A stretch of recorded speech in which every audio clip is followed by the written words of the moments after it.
वृंदावन जाओ तो सोच कर जाना, क्योंकि वहां जाने के बाद कहीं जाने लायक बचोगे नहीं। वहां जाकर के पागल होना तय है। लोग कहते हैं कि श्री कृष्ण माखन चुराते थे, पर सच तो यह है कि वो दिल चुराते हैं। वहां से जो भी लौट कर आता है वो सिर्फ शरीर के साथ आता है, क्योंकि आत्मा वहीं रह जाती है, दिल वहीं रह जाता है। फिर तो बाकी सांसें चलती हैं। महीनों सालों पता नहीं कब तक आंखों से अश्रु बहते रहते हैं। बस एक ही मन में आवाज उठती है, एक बार ले चलो वृंदावन। एक बार जाना है बिहारी जी के पास, बस एक बार देखना है उन्हें, एक बार निहारना है उन्हें। हे ठाकुर जी बुला लो, हे ठाकुर जी बुला लो। इसलिए जब भी जाओ सोच समझ के जाना, क्योंकि उसके बाद कहीं जाने लायक बचोगे नहीं। ऐसा ही एक अद्भुत प्रसंग आज आपको सुनाता हूं, बड़े ध्यान से सुनिएगा। हरे कृष्ण दोस्तों, मैं हूं अनुज शर्मा। वेस्ट बंगाल दार्जिलिंग में सिलीगुड़ी है। सिलीगुड़ी में एक छोटा सा गांव है, बागडोगरा। वहां रहती हैं कमला प्रधान। कमला प्रधान की वहां छोटी सी दुकान है। ठाकुर जी की अनन्य भक्त है। 12 दिसंबर 2023 को वृंदावन आई। भीड़ से बहुत डरती है, डर लगता है भीड़ देख करके। हमेशा से यही सुनती आई थी, वृंदावन में बहुत भीड़ होती है। वीडियोस देखती थी कि बहुत भीड़ होती है, सब यही कहते हैं बहुत भीड़ होती है। लेकिन कहीं ना कहीं मन में यह भी होता है कि भीड़ चाहे कितनी भी हो, जब ठाकुर जी से मिलना है तो ठाकुर जी से मिलना है। यह सोचकर आ पहुंची वृंदावन। देखा कि बहुत भीड़ है, थोड़ा सा घबरा भी गई। बिटिया ने कहा कि मम्मा, हम कुछ ऐसा इंतजाम कर लेते हैं कि वीआईपी एंट्री हो जाए, ताकि आपको भीड़ से ना जाना पड़े। आप ठाकुर जी के पास ऐसे ही पहुंच जाए, हम किसी से बात कर लेते हैं। लेकिन कमला प्रधान जी ने कहा कि नहीं, मेरे ठाकुर से मिलने आई हूं, जैसे सब मिलते हैं वैसे ही मिलूंगी, जो उसकी इच्छा होगी वही होगा। चलते हैं। 13 दिसंबर को बाके बिहारी के मंदिर गए। मंदिर जाते वक्त भीड़ नहीं थी, लेकिन मंदिर के अंदर बहुत भीड़ थी। ज्यादा भीड़ वहां थी जहां से फूल माला और प्रसाद दिया जाता है। ऊपर सीढ़ियों पर चढ़ करके बिटिया उस भीड़ में चली गई। कमला प्रधान जी पीछे खड़ी रह गई। बिटिया को फूल माला और प्रसाद दिया कि ये गोस्वामी जी को दे देना। बिटिया ने वहां पर आगे जाकर के फूल माला और प्रसाद दे दिया। वहां से गोस्वामी जी ने उसको माला दे दी।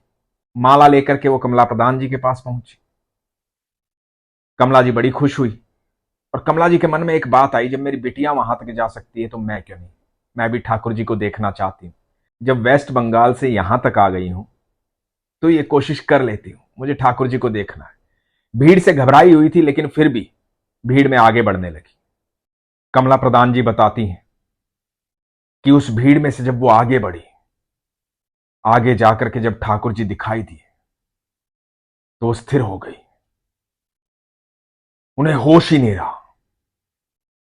शरीर जैसे एकदम से थम सा गया है, सांसें थम सी गई हैं। बस देखती रह गई, देखती रह गई, देखती रह गई। कोई भी जब वहां जाता है और ठाकुर जी को देखता है, उनकी आंखें दिखाई देती हैं, सब रुक जाता है। ना भीड़ का पता लगता है, ना धक्का मुक्की का पता लगता है, कुछ समझ में नहीं आता है। हर कोई बहुत कुछ सोच कर जाता है वहां, कि मैं ये बात करूंगा, मैं वो बात करूंगा। लेकिन जैसे ही ठाकुर जी दिखाई देते हैं, सारी बातें खत्म हो जाती हैं, सारे प्रश्न खत्म हो जाते हैं, क्योंकि हर प्रश्न का उत्तर ही तो है मेरे ठाकुर। जैसे ही सामने दिखाई देते हैं, सब थम जाता है, कुछ समझ में नहीं आता है। और जो कोई भी ठाकुर जी के सामने खड़ा होता है, यकीन मानना, ये वो आखिरी समय होता है जब उस व्यक्ति का दिल उसे अपने शरीर के भीतर महसूस होता है। क्योंकि उसके बाद दिल कभी महसूस नहीं होता, क्योंकि दिल वहीं रह जाता है, ठाकुर जी के चरणों में। उसके बाद तो रह रह करके याद आती है। फिर शरीर में सांसें नहीं चलती, सिर्फ कृष्ण रह जाते हैं। कृष्ण कृष्ण कृष्ण कृष्ण कृष्ण कृष्ण कृष्ण कृष्ण, बस यही चलता है।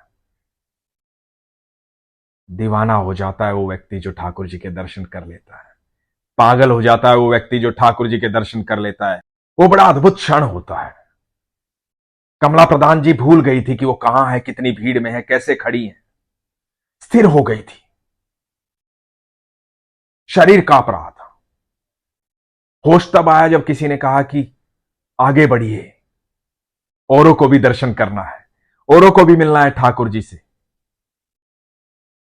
तब होश आया तो पीछे हटी।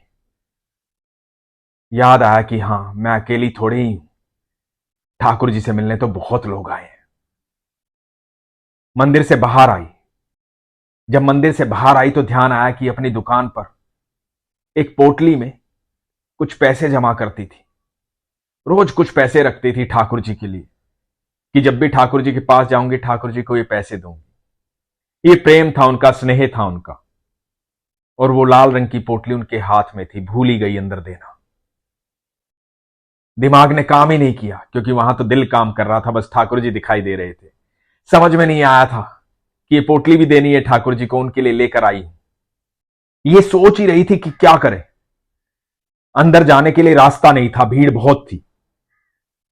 तो सामने देखते कि लाल साड़ी में एक किन्नर है, बहुत सुंदर, सांवला रंग, और वो लोगों से कुछ मांग रहे हैं।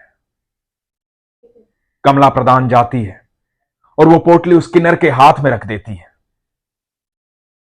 बिहारी जी को प्रणाम बोलती है, वहां से चल पड़ती है। अगले दिन इनको बरसाना जाना था। इनको पता था कि बरसाना जाने के बाद सीधा दिल्ली निकल जाएंगे। कमला प्रधान बताती है कि मैं सारे रास्ते रोती रही। मुझे बहुत याद आ रही थी ठाकुर जी की, वो क्षण भूला नहीं जा रहा था। बार बार लग रहा था कि वापस चलूं, ठाकुर जी के पास जाऊं, वापस चलूं, ठाकुर जी के पास जाऊं। मन में बार बार आह उठ रही थी। मन में बस यही चल रहा था, फिर से चली जाऊं बिहारी जी के पास, वहीं रह जाऊं। दिल्ली आ गई। इनकी बिटिया दिल्ली में नौकरी करती है। 1 महीना दिल्ली में रुकी, लेकिन दिल्ली में दिल नहीं लगा। वहां से वेस्ट बंगाल आ गई। अब जो कोई भी मिलता, अड़ोसी पड़ोसी कोई भी आता जाता, सबसे बस कृष्ण की बात कर रही थी। ठाकुर जी ऐसे, ठाकुर जी वैसे, मेरे ठाकुर जी ऐसे, मेरे ठाकुर जी वैसे। और बात बात पर रो पड़ती थी। ठाकुर जी की बहुत याद आती थी। मन परेशान रहने लगा था। मन में बस यही चलता था कि ठाकुर जी के पास चलो। कमला प्रधान बताती है कि मेरी आंखों से आंसू बहते रहते थे, लेकिन मुझे उसमें भी आनंद आ रहा था। मुझे ठाकुर जी को याद करने में आनंद आ रहा था, मेरी आत्मा को सुकून मिल रहा था। एक शाम अपनी भाभी के यहां चली गई। रात को वहीं रुकी। भाभी से बहुत सारी बातें ठाकुर जी के बारे में की। जब रात को निंद्रा में थी तो सामने देखती है, एक परछाई दिखाई देती है, जैसे साक्षात ठाकुर जी खड़े हो, मोर पंखधारी, हाथ में बांसुरी लिए हुए, बाके बिहारी। वो रात बीत गई। सुबह हुई। कमला प्रधान बताती है कि मुझे कभी सपने याद नहीं रहते। मुझे समझ में नहीं आया कि यह सपना था या हकीकत थी। अगली रात्रि में कमला प्रधान जी को ठाकुर जी दिखाई दिए, साक्षात ठाकुर जी, मोर पंखधारी, पीतांबरी पहने हुए, मोटी मोटी आंखों वाले, घुंघराले बालों वाले कृष्ण कन्हैया। और ठाकुर जी कमला प्रधान जी को बोलते हैं कि जो तू मुझे दे के आई थी वो मुझे मिल गया है, तेरी लाल पोटली मुझ तक पहुंच गई है। और सुबह जब कमला प्रधान उठती हैं तो शरीर में सिरहन है, और यह एहसास है कि मेरे ठाकुर से मिल ली हूं, और मेरे ठाकुर ने वो ग्रहण कर लिया जो मैं उनके लिए लेकर गई थी।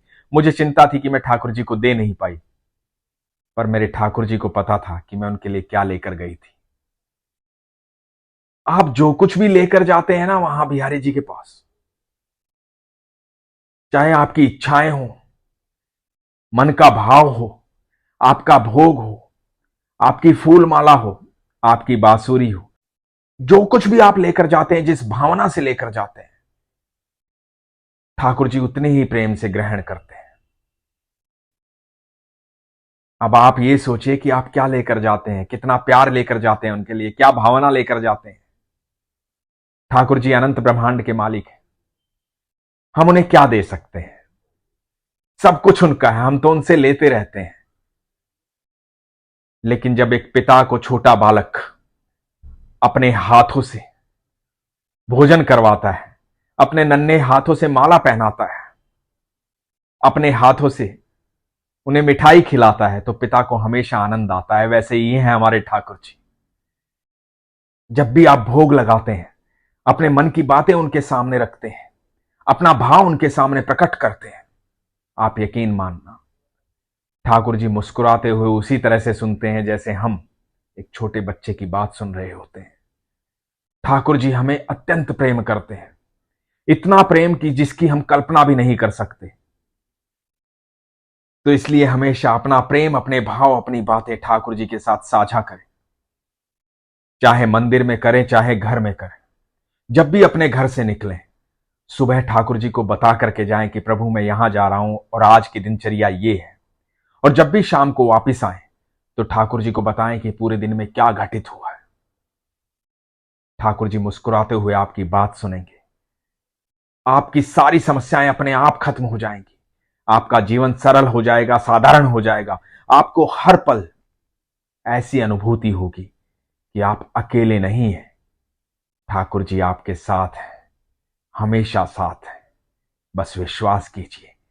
इसीलिए मैं कहता हूं कि हमेशा अपने विश्वास को मजबूत रखिए, अपना ख्याल रखिए। हरे कृष्ण।